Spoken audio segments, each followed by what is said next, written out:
We've got about 51% for Clarissa and about 48% for Maggie right now. So we'll see. I'm not sure how many precincts have reported so far.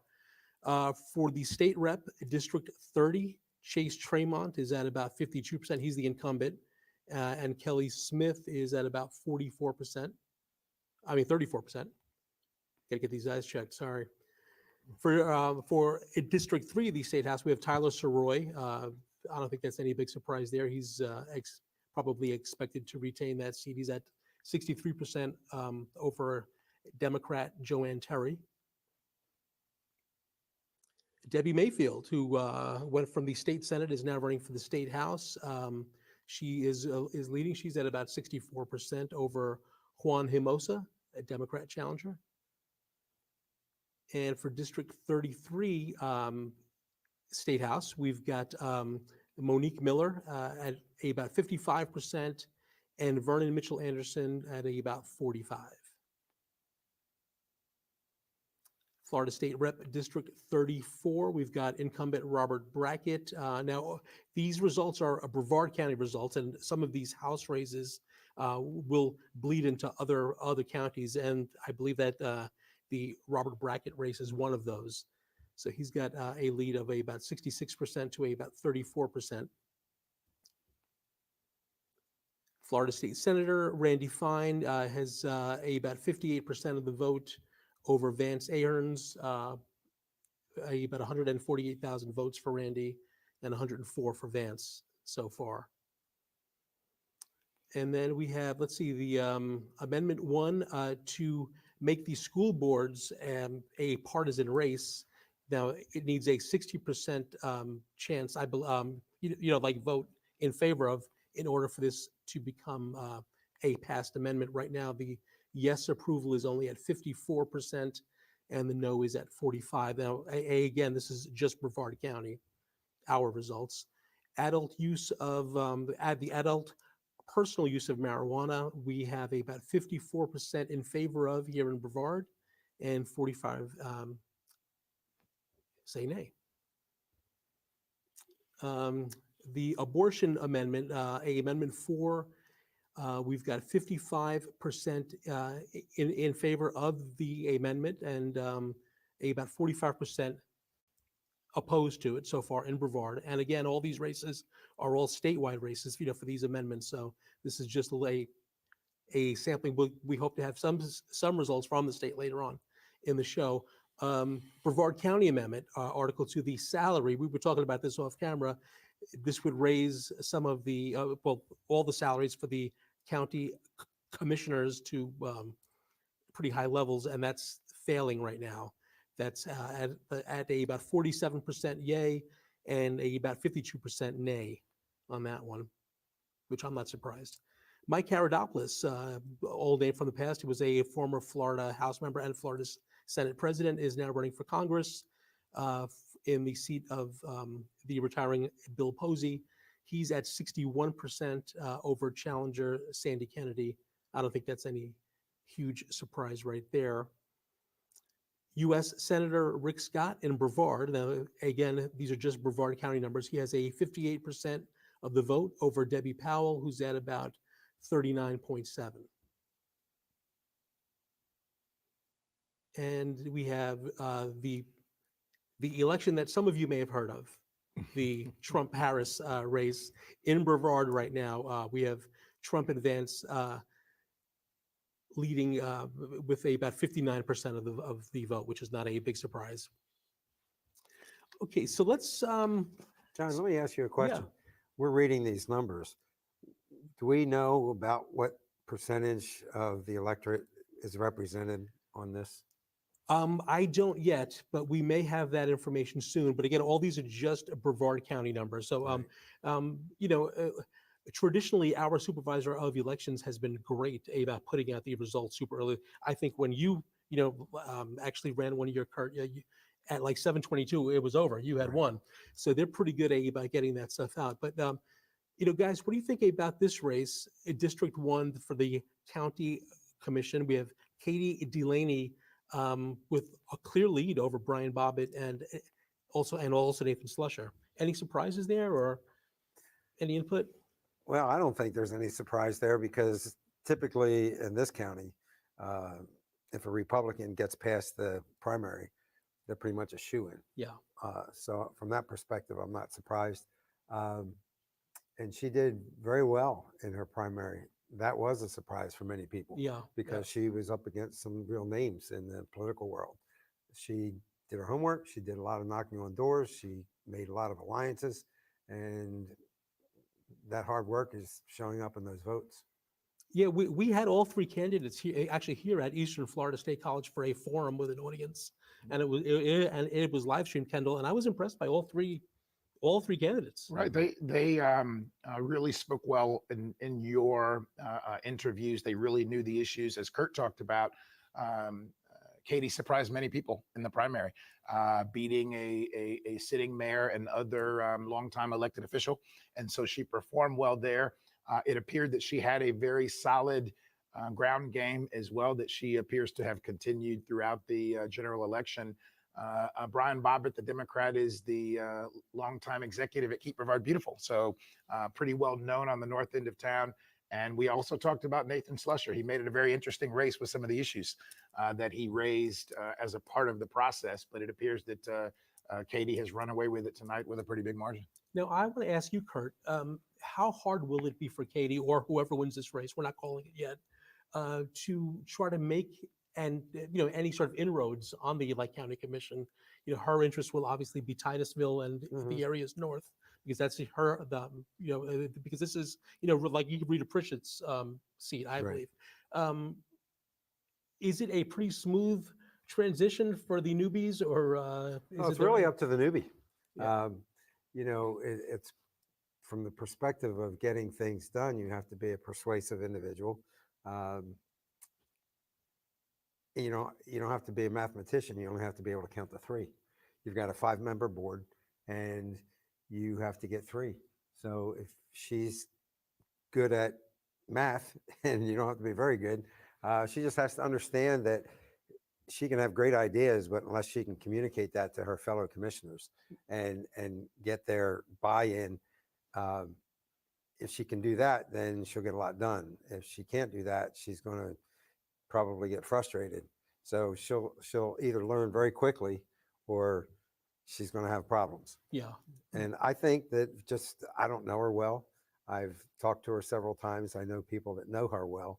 And I think she's proven by how well she's done in this race that she knows how to get her ideas across. So I would think that she'll probably do pretty well.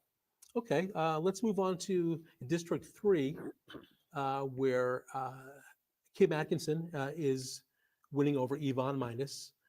2 names that we've heard of a lot in the past here, Kendall, right? What does Yvonne, well, I mean, this isn't really that close, right? So it's like 58% to like 41. What was her downfall, or what has she got to do, perhaps next time if she runs again? I think it's a name, as you said, well known, 2 terms on the Melbourne City Council, and kind of a longtime community volunteer in the Melbourne area. Clearly, as Kurt talked about, there is a large differential in registrations and Republicans versus Democrats in this county. Did see the Democrats really hit the ground hard this time. Yvonne did compete with Kim as far as the fundraising is concerned. But clearly there seems to be a very strong and large Republican turnout. The south end of the county is a better place for Democrats with opportunities. Obviously, you look at the demographics of Palm Bay, South Melbourne, and the like, creates a better opportunity.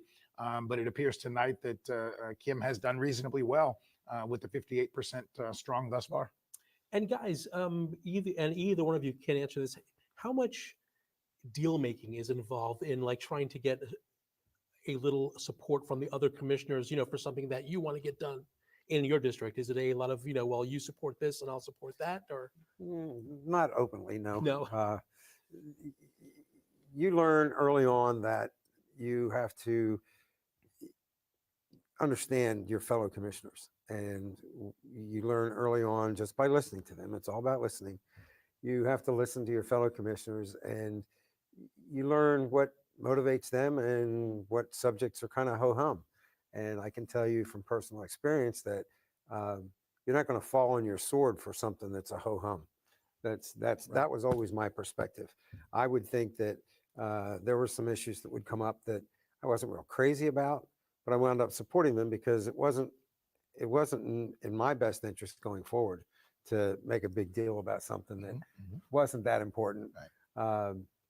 And in the meantime, I'm building up camaraderie with fellow commissioners so that hopefully they realize that, because again, if people don't know that, commissioners can't speak to each other other than when they're in public. They can't speak to each other about any of these issues. So you have to do everything in public. Right. And so you have to get a feel for your fellow commissioners, what your hot buttons are, Correct. what your hot buttons are. And if I know that you're really gung-ho on something, well, then I'm going to support that, because I want you to support me when I'm gung-ho on something. These two ladies I know very, very well, both of them. I think Kim will do a great job. I think Yvonne would have done a good job. But again, Yvonne's a Democrat, and Democrats have a tall wall to climb in this county. And Kim, she was out there knocking on doors. She made a lot of alliances. She did a really good job, and it shows in the vote that she's got here. That's a great segue, because I want to ask you, Kendall, I can't remember the last Democrat on like the county commission. That would be Robin Fisher, who represented the North. At least what, like 15 years ago? He was on my first commission. Okay. So he was there for my first 2 years. Yeah. So that was 14. He was there from what, 8 to 16? 8 to 16, because Rita Pritchett has done 16 to 24. Gotcha. So Robin Fisher was there from 8 to 16. If you recollect, showed very, very strong in his second race, but the very first race was hundreds of votes apart with Roger Shealy, who was a Scott Ellis candidate, if you recollect, back then when he originally ran in 2008. And so Robin Fisher, very strong economic development focused candidate. I think Rita Pritchett has continued that on the north end. That's North Brevard Economic Development Zone, and other items, will be very interesting to see if that's still the continued mindset coming from District 1 with a new commissioner. Right. I'd like to point out that Robin Fisher was a Democrat, but I realized early on that he and I had a lot in common, because we were both businessmen, and Jim Barfield was also on that first board with me, and he also was a businessman. And I can tell you the business people, they have a different perspective. They look at the facts, and it's either a good idea or not a good idea. And Robin and I, we kind of got to the point where we realized that, local politics, there's no Democrat way or Republican way to fill a pothole. You're either going to do it or you're not going to do it. Yeah. So you work together with people and you get things done. And I would say that is probably the biggest thing. And I don't think it should be hard, but I think it's the biggest thing for new commissioners to learn very quickly. Yeah. That you don't get anything done with just your ideas. That's You right. have to sell your ideas to the other commissioners. All right, we're going to jump now to a third race for the county commission, and that is in District 5, which is my district. We have two names that are also pretty well known in the county. We have, like Thad Altman, who's been in the House and the Senate. And the county commission. And the county commission before that. 100 years ago, he was on the county commission. And we've got Vinnie Taranto, a Democrat. He's at about 42% tonight, who's involved in lots of environmental stuff. He's everywhere you look. That's right. That's right. I did some volunteering at Green Gables, and he was there too. Yeah, he's everywhere. So two really nice guys. It looks like the Republicans will have a sweep of the county commission, which is not a big surprise. But what I was trying to get at earlier, Kendall, is it okay to have all Republicans on the county commission? Or is it better, in your opinion, to have a little bit of a mix so there's a little, more, give and take perhaps? Right. I mean, this county is made up of a diverse population of people, and I talk about that a lot. And when we talk presidential politics tonight, I'm going to make a guess that race and gender are going to factor heavily into the outcome of the presidential race. But not only those factors, but think about Brevard. North, Central, and South are different. Mainland, Barrier Island, and Beachside are different. You have varying thought processes, ideas, demographics, changing demographics. It does make sense to have a variety of perspectives. Clearly, one of the things that we've seen in the last year or two, and Kurt and I have talked about this before, Republicans have done very well statewide on voter registration, which has made it even more difficult in Brevard. I still think that the Democrats will continue to put forward solid candidates. I think it's been a great group of candidates this go around, particularly in the county races.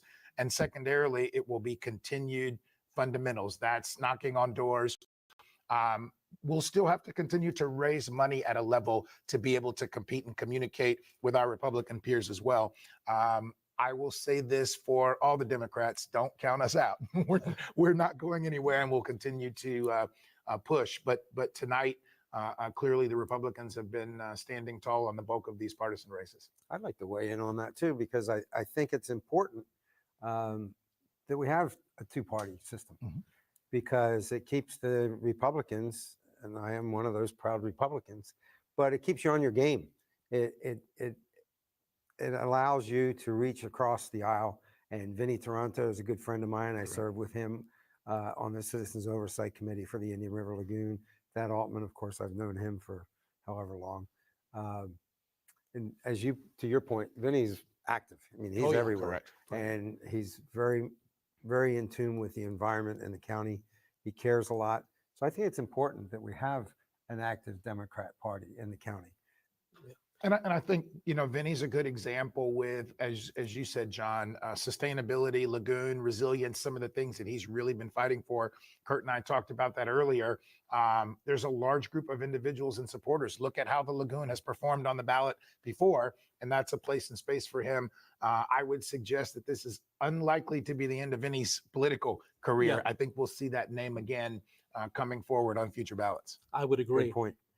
I want to jump now to the school board race, which has been pretty hot and heavy. We have two really good candidates that have been out there, canvassing, have been campaigning.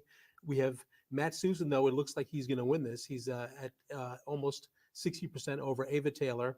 Florida Today endorsed Ava. We were very, very impressed by her.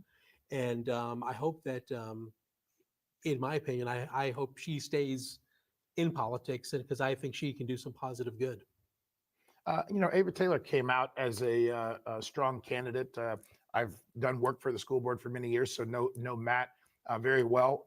Also recollect that since the last election, there was a redistricting in the school board, and now those lines have been redrawn to parallel the county commission lines, which made that District 4 district even more conservative than it was last year. I think Ava Taylor was a very strong candidate. She came out of the parental ranks, not speaking out of turn. I think she's been pretty open with the fact of an issue that happened to her son in a hazing incident, kind of drove her as a part of that. It was a very interesting scenario for her as a 17-year, I think she's still active duty. Yeah, 18 military, years. Yeah. If I'm not mistaken, was an interesting thing to watch her pitch kind of the honor God and country scenario, which are, some pretty conservative ideals that come across. And so I think she did show and see very, very well tonight, but clearly Matt has performed in 60-40. Matt had a very tough primary, right? With people wondering whether or not he could do the 50% in the primary. Ava did perform very well there, but tonight with the head-to-head shootout, Matt seems to have done it at 60-40. Yeah, and it's pretty funny when we had them on for a forum over at Lake Florida Today.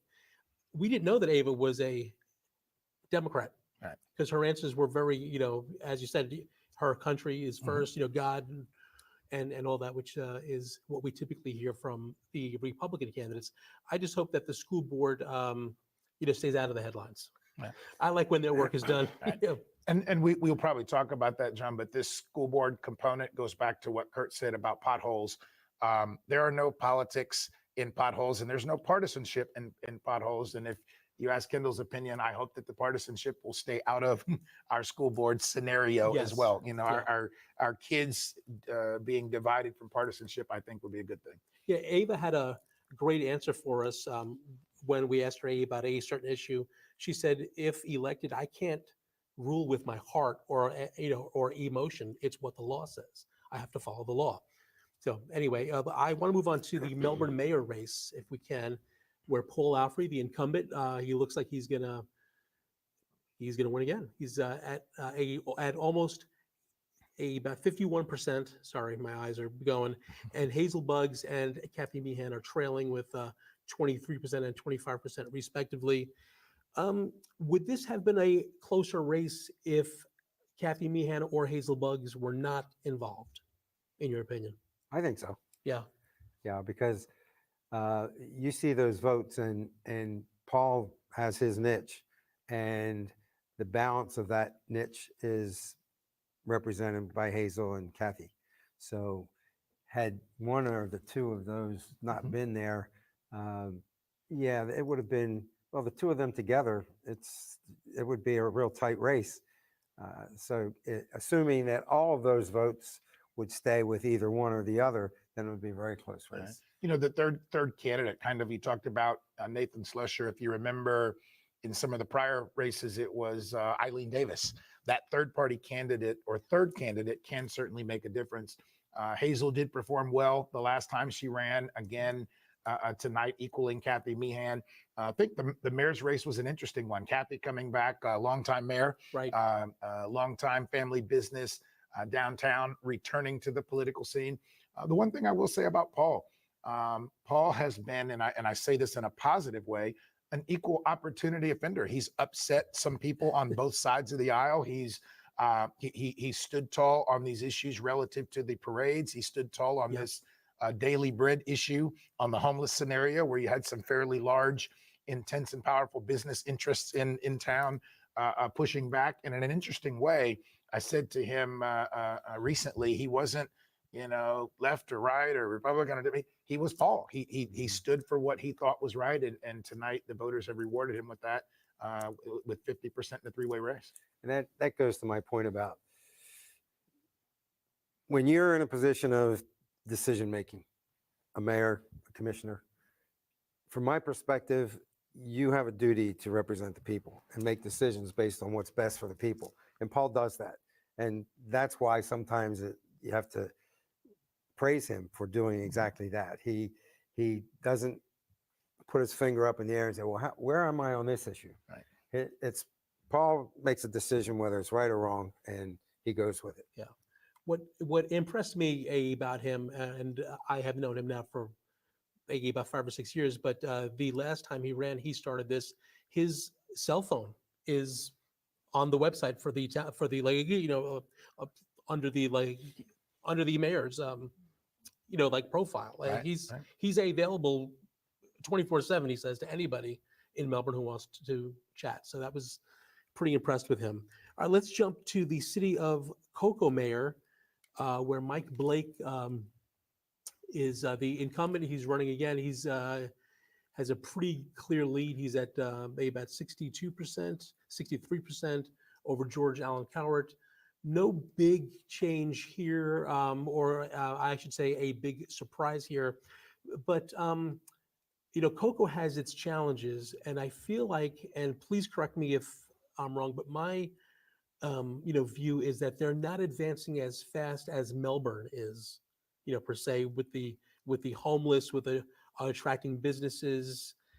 Is that fair, or it's? Well, I think we have such a diverse array in terms of the dynamics of the varying cities, right?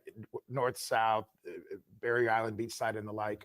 The one thing you can say, Cocoa has made a strong push. I'm a bit partial to the scenario. I think it's a pretty public scenario that we represent Brightline, and they have fought very, very hard to try to bring a Brightline station here as a major economic development innovator. And so one of the things that I've appreciated from Mayor Blake, from their city manager, Stockton Witten, and that entire council is they fought all of the dynamics, the challenges, whether it be homelessness, affordable housing, and the like, while at the same time fighting the upper end economic development challenges, right? So they've got some issues that other cities don't have. This is Mike Blake coming back for his second and final mayoral term under their term limits scenario. Was thinking about that the other day. If you consider Mike and his father, I think there's been a Blake elected in either Rockledge or Cocoa since 1977. Wow. And so it would have been a tall order for someone to beat Mike Blake tonight.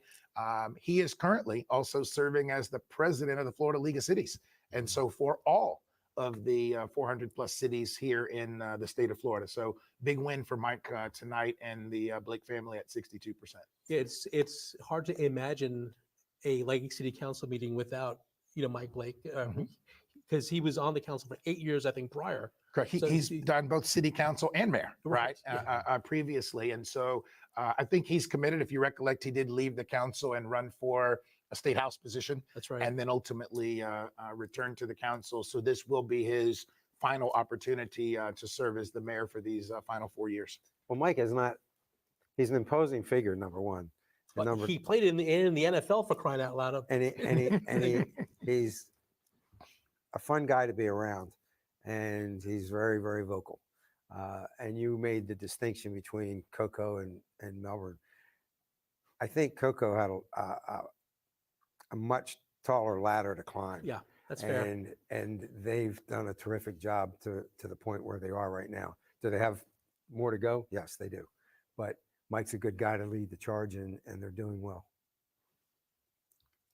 All righty. Well, let's see if we can see some more results on the big board here. Chase Tremont is at 65% over Kelly Smith. That's not a big surprise, right, guys? I mean, for District House, That's right. For the State House. What part of the county is that? An incumbent. Yes, it really is. What is the secret to actually doing that, Kendall? How do you beat an incumbent? Without a scandal. There's the good and the bad of being an incumbent. The first thing, obviously, is name ID. If you're a county commissioner, you're on TV every week, you're visible, those variety of things. The challenge for the incumbent is you have a record. I remember, when Kurt was running, or you have others that are running, when you have a person running that is not elected, they can make all kinds of promises. And we somewhat joke about this. If you are elected, you tend to talk about two things or three things. It needs to be legal. It needs to be something that you can rally other folks around, i.e. get 3 votes for, right? And if you can't do that, incumbents sometimes don't talk in those terms because they know it's not possible. Whereas a person who's not served sometimes talks about things that aren't either legal to do or that you could never politically accomplish. So it's an interesting dance as an incumbent to run, but visibility and name ID certainly go a long way. Yeah.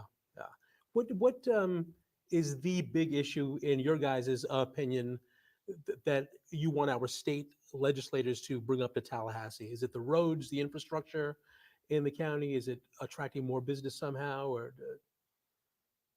any thoughts on that? Attracting business is always on the forefront. We're big on that because business provides jobs, and jobs provide taxable income to the community, but it creates challenges too, because the more people you have, the more infrastructure you need. And roads aren't sexy. I'll throw that out as an example. In 2008, we had the downturn. I'm sure everybody remembers that. And because they're not sexy, the county commission was in a tough position because they had a lot less funding. And so what was the first thing to go? Well, roads aren't sexy, so they cut roads. You can't cut libraries, for example, because you'll have a whole crowd of pink shirts. I want my library. So You cut roads, nobody complains. Well, the problem was that when the economy started to come back, roads never did come back. And when I was chair, we went from 8 miles of roads to 57 miles of roads per year. We were supposed to be doing 50 miles of roads every year. So there was about a 9-year stretch there where we didn't do that. So you need the population growth, you need the taxes, but you also have to accommodate for that growth. And we've got a lot more people, we have a lot more houses, and we're not adding more roads. So that's just one example of the issue that you're bringing up that has to be addressed. You can't just ignore it. Yeah, I mean, everybody that I speak to, that I always hear about the roads and our lagoon, Right. Obviously. Right. Economic development, infrastructure, all of those, John. I'll take it from the opposite perspective, and I know this is close to Kurt's heart. We want the state to continue to work hard, do those things, but we're also interested in state government staying in its lane relative to home rule. We elect our local politicians at a city and a county level to make decisions that are closest to home. Quite often, we have to remind clients, we have to remind others, there's a difference between Brevard and Broward.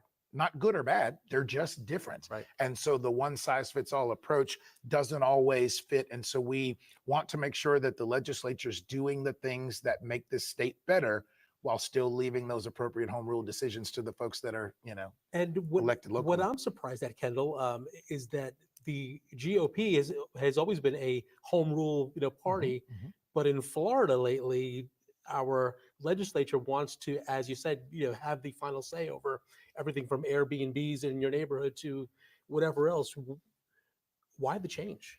They're clearly every level of government has to be careful about overreach, right? And when you have the opportunity to govern it or to preempt a body lower than you, sometimes it happens. And clearly, the concern for particularly the smaller counties is that if you look at South Florida, when Dade, Broward, and Palm Beach get together, that's a pretty strong force, and it can help to make laws statewide that may not be best for Central Florida or for Brevard or for even smaller counties in the Panhandle. So again, want the strong state government, but want to make sure that our home rule is protected.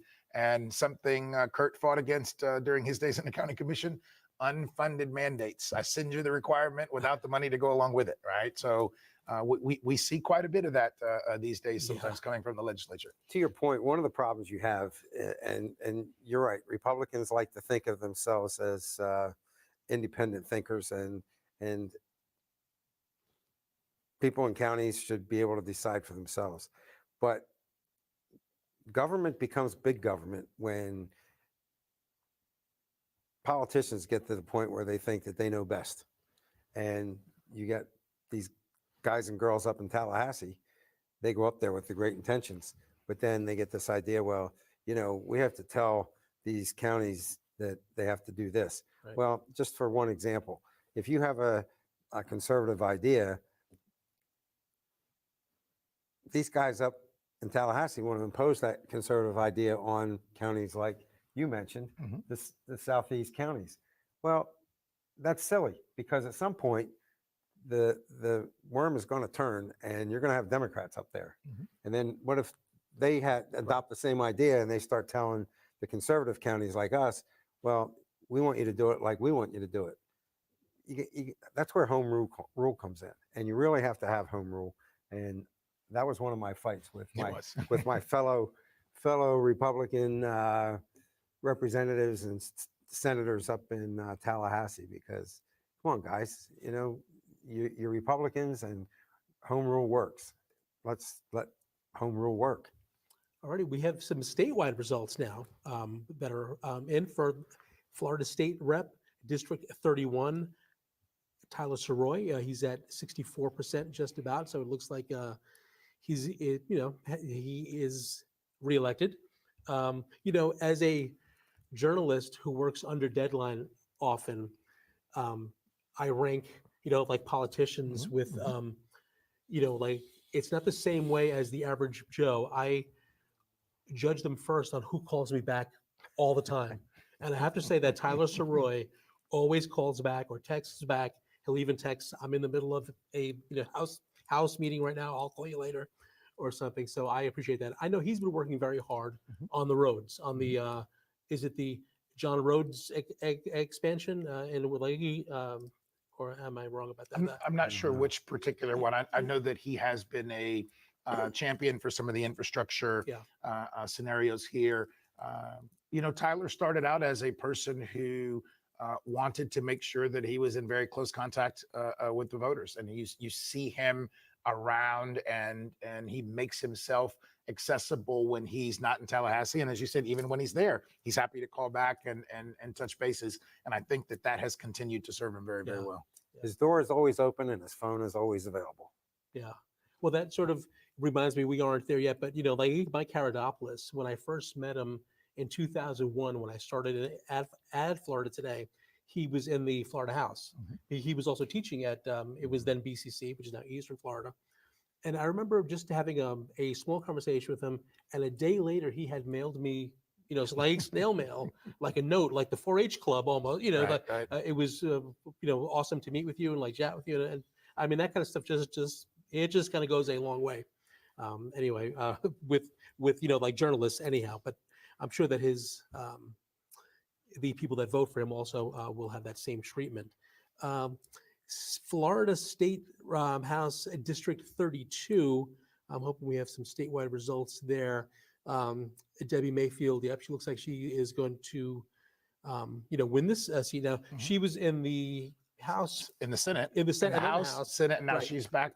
She's back on for the House, That's right? correct. Exactly. So this is Randy Fine's old, Right. seat, correct?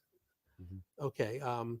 And so I know that we heard some rumblings that she was hoping to get the sort of nod to try and pursue the Bill Posey empty seat on his retirement. But I don't know how true that is. I haven't spoken to her about it. That's going to always be the Republican challenge in this county. The higher you go up the paradigm, the fewer seats that there are available. So there are fewer Senate seats than there are House seats, and the one congressional. So as we continue to move up that paradigm, there's not always space for everyone, and so it's either you're running for something else, or you will compete against each other. Now, are you allowed to keep switching the houses every 8 years? If like if you were in the like Florida House for 8 years, and you're out, and then the Senate, and then back to the House. Correct. You've seen that with Thad, right? Senator, now Representative Mayfield, and as well with Representative, now County Commissioner Altman. Wow. Okay. He started out as a commissioner back in, I believe, 92. And then he served there for 8 years. And then he was in the House for 8 years. And then he was in the Senate for 8 years. And then the House for 8 years. Now It all comes full circle. he's going to be a commissioner again. Professional. Yeah, he is. It looks like he's winning tonight. So Yeah. Professional candidate. Yeah. No kidding. All righty, let's see. So we've got one other House race to talk about. We've got House District 33 coming up here. We've got Monique Miller, who is at like 55% over Vernon Mitchell Anderson. I don't know a lot about Monique. Do you guys know her at all? Yeah, I do. Yeah, she's a terrific lady, very, very intelligent. She works, her background is cybersecurity, and I think that will serve us well. That's on the forefront of a lot of people's minds in government. And she's worked very hard to get that job. She knocked on an awful lot of doors and kissed a lot of babies and did all the stuff that you're supposed to do as a candidate. So well-deserved victory for her. Yeah. Monique is certainly sharp, worked very, very hard for that, has been around the community for quite some time.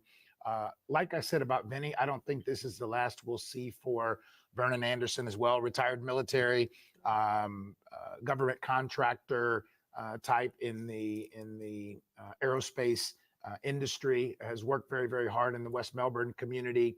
And I think that we will see that name, come back again, whether it's for this seat or for something else. Don't think it's the last one for him. Yeah. And whose seat was this last time? Or is this a new sort of, No, redrawn? it was, wasn't this Randy's seat?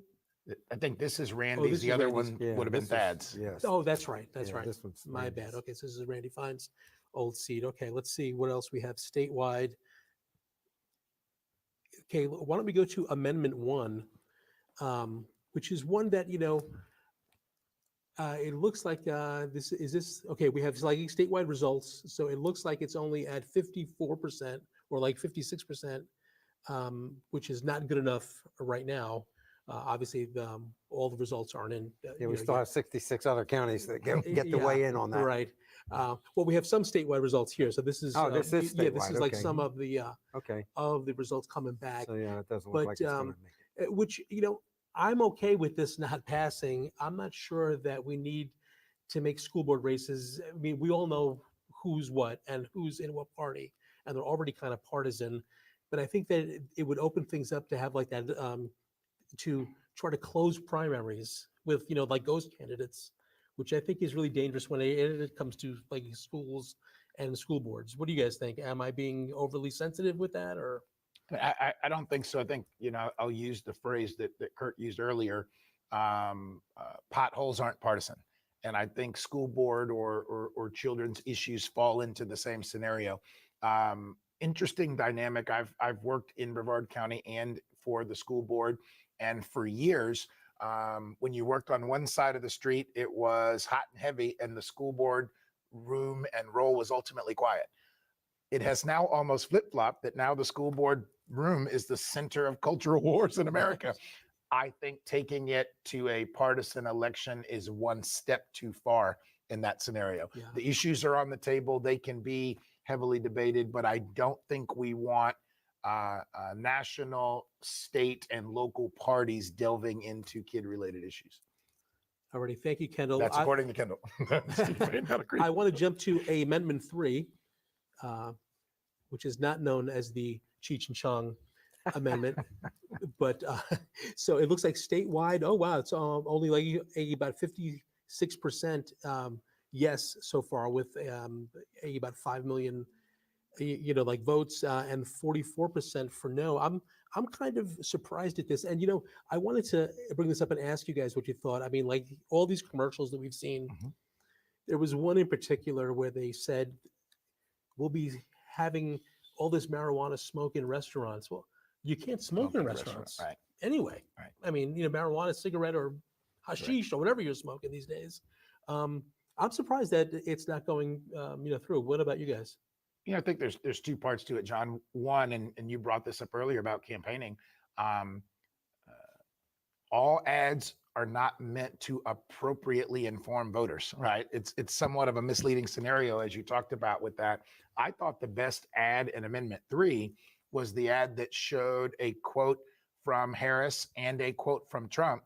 And then the moderator says, it doesn't matter which of these two you're voting for, they both agree, and you should too, right? And so I thought it was an interesting dynamic to try to cut through the big elephant in the room of the presidential election to try to bring in people from both sides. I did think it would perform better than 55% today as well. Yeah. It's been lots of money spent on this issue over the years. I know some people that are going to be pretty disappointed to come Friday and Saturday night, but anyway. I have to tell you, I'm frankly stunned, and I don't smoke marijuana. I don't smoke anything. Don't drink either. So I'm not the average person to look at for any of these subjects. But as a person in the community, I look at and I talk to an awful lot of people. And to your point, I'm really surprised in all the people that I've talked to, the general feeling was that this was easily going to pass. Yeah. More in the line of like 64, 65% or higher. It was polling in the 70s at one time, Wow. right? And so I think Kurt's right on that one. Yeah, I'm also kind of shocked because I know a lot of people, well, a few people that have the medical marijuana licenses. And what they say is that it's kind of a scam. You just go into the doctor and say, I'm depressed, can I get a medical marijuana license? As long as the check clears, you have the license. So, it's like we already have it pretty much. If So you you're want to telling me it's a wink, wink kind of thing. Yes, it really is. And anyway, let's see, we can go to Amendment 4. Let's see, that's the abortion. issue, and that is, okay, that looks like it's at 57%. Is that what that says? 55. 55%. No, you're right, Oh, 57. no, it's at 57%, which is not good enough to pass if this holds up. And again, these are statewide results, but obviously there are some counties that haven't accounted yet. I know that the counties in the Panhandle area they are Right. open like an Another hour hour. later, Correct. so they just kind of are closing soon or have like just closed. I mean, this one was kind of worded so wonky that I honestly, and I consider myself a pretty intelligent guy. I had to call our Tallahassee reporters and ask them, what's the deal with Amendment 4? And, if you vote yes, what happens? If you vote no, what happens? So if this, stays like this, that means that the new abortion laws that were passed a year or so ago will be intact here in Florida, and they're pretty strict, right, Kendall? Very much so. And the dynamic, Kurt and I discussed this before, that I think factored into Amendment 4 is it wasn't just abortion. If you looked at the way that the Democrats talked about it nationally, it became a referendum on whether someone should tell a woman what to do with her body or not. And so I think that as we listened to some of the voters, they didn't get caught up in the Amendment 4 language. They were looking at a much broader issue. But, I agree with you that it was very confusing in its title, the way that it was structured, the way that it was written. And as Kurt referenced earlier, it dealt with a multitude of issues, whether that's, informed consent from a child or the process. There were a number of things that were all wrapped up there pretty tightly. One surprise for me to see Amendment 4 on the yes side outperform Amendment 3. 57 here, 55 right. there. Would have certainly predicted that to be the opposite. Right? And I want to stress at like 57%, it still has a chance of Absolutely. like passing tonight. I mean, that's Absolutely. pretty close enough. I want to go to our congressional race here, if we can. Mike Karadopoulos. Again, he was a House member. He was a Florida Senate president. Now he's running for like Bill Posey seat, and it looks like he's going to cruise to a victory here. He's at 63% of the vote. I don't think this is any big surprise. Mike, we ran articles at Florida Today on Mike years and years ago that he may have even had some presidential aspirations at some point. He's very likable. He's a very likable guy. What do you guys think about this race? I'm not surprised. I think that Mike is he's a politician, and he's kind of been groomed for this job now for a long time. Yeah, I would agree. Sandy Kennedy, a very sharp, board certified, I think in construction law, if I'm not mistaken, attorney. But I will say that in at least our generation of politics, Kurt, Mike Karadopoulos has been one of the most successful retail politicians, that we've seen in this era. You talked about it earlier, John. Mike is someone who's going to be ever present and stay in touch. Thousands of handwritten birthday cards, Yes. and special this or that. We all chuckle about it. We all get it, but I can't mention the number of people that I've walked into someone's office and I see that little card sitting on their desk or on their credenza, right? And so it's been very, very effective. He's a very capable elected official, and our hope is that he will represent us very, very well. We've got so many pressing issues here on the Space Coast, and one of the things I think we may see with Mike, particularly depending on how the national elections turn out and leadership in the House, Mike could be a leader in that freshman class. And so we could see him somewhat, rocket into a leadership position, particularly based upon the fact that he's been, a Senate president in his prior days. So it'll be very interesting to watch. I agree with Kendall. He's a fresh face. He's very energetic, charismatic, as you pointed out. I think he'll do well in Washington, D.C. He'll represent us well. Now, you mentioned some issues that you'd like to see handled, by him or brought up to Washington. What are some of the issues in Brevard that should be brought up. Well, there's a handful of them, John, that have some federal implications.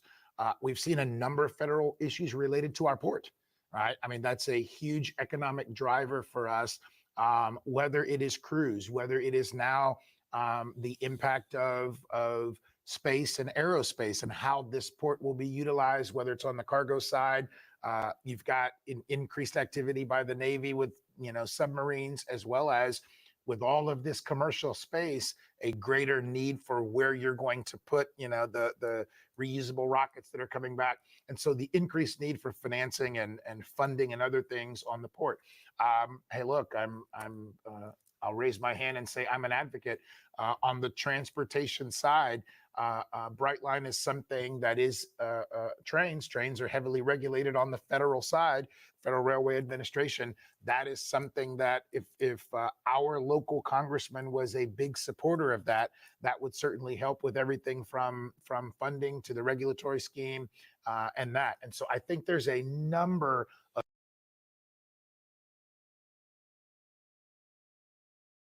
of infrastructure, transportation, and economic development things where a congressman that is super supportive of the Space Coast could make a huge difference here. Yeah. Well, and that makes him a go-to person, to your point. Correct. When he's sitting there in Congress, he'll be the go-to guy Right. that people are going to reach out to. That, listen, we hear this, we hear that. What are your thoughts? And so he's going to have a lot of input. Yeah, I'm curious to see how he does. Now, if it's okay with you guys, I want to take a quick look at just the presidential race. Yeah, with, let's do it. in the last few minutes that we have here. Now, this is Florida statewide results, which is a red state, right? So Trump is about around 56% here in the state. Harris Waltz at 43. What did Biden get in the state last time? Do you guys remember? Was it about 40%? I have no idea. It was in the 40s. It was comparable to this, and, right? And, Yeah. and it's been an interesting dynamic, and I think it was a challenge, John, for some of our local candidates. If you look at the focus, very different from on the Democratic side from the Barack Obama race. When Barack Obama ran, there were Barack Obama operatives everywhere on the ground here in Brevard. Florida was not competitive for the Democrats in the presidential race this go around. There was a focus in other places. When I was visiting other states that were part of the focus, there was ground game everywhere, not the same here. So the local candidates didn't have the benefit of either statewide and or national candidates bringing dollars, focus, and apparatus here locally. I think that certainly would have been helpful in that regard. So Florida is one that the mid 40s not being surprising for Harris in this regard. But as I joke with my good Republican colleagues, you may have done very well in Brevard tonight, but hold on, there may be some very big differences as we make our way to the end in this national presidential election. Yeah, that's right. There's going to be some late nights, I think, in some newsrooms across the I think country. we have a lot of hills and valleys to go through before we get to the end of this. Yeah. Days worth likely. I just hope, and I'm sure that you guys agree with me, that whatever happens with this race, that any transition of power is done peacefully, legally. We all love this country. We all want the best for this country, right? It doesn't matter if you're coming from the right or the left. You have the same goals, hopefully, ultimately, for the country. We're all on the same side. I say, John, and Kurt's been a long time friend. I think he shares this. The institution is always bigger than the individual, right? This is the United States of America, and regardless of who's running or who's winning, there are things for the sake of the broader institution that must continue, right? And so Kurt was a big pusher for that on the county perspective. Yes, he mentioned it earlier. You may have individual desires of what you'd like to see as an individual commissioner or individual city council member, but the institution itself, Brevard County, is going to be bigger than any single elected official. And so it's been a long, drawn out battle, as you said. Can't believe it's coming to an end. Yeah, and I just want to add this real quickly. I was just told that with only 8% in Pennsylvania, Harris has 71% of the vote of the 8% reporting in Pennsylvania, which is one of those real battleground states. I think it is the key. Yeah. Yeah. We'll- It is the key, but we always have to be careful. 8% in Yeah, that's- Scranton is a lot different than 8% in Philadelphia. Yes, Right? that's So true. not sure where it's coming Mhm. from, but we are going to be watching those bellwethers, and it's very interesting. You've got 50 states, but we can count on one or two hands. What will Yes. make the difference tonight. Yes. Well, guys, listen, I want to thank you for being here tonight, for offering your expertise and your knowledge and your experience. It has been awesome to chat with you guys. Again, I'm John A. Torres with Florida Today newspaper. We want to thank Eastern Florida State College, obviously, for also hosting us and having us here. And we hope that everybody who voted had a good experience. And we will see you shortly. Please check me out on floridatoday.com and at Florida Today newspaper. Thanks for watching so much. Thanks, guys. Thank you. Thank you.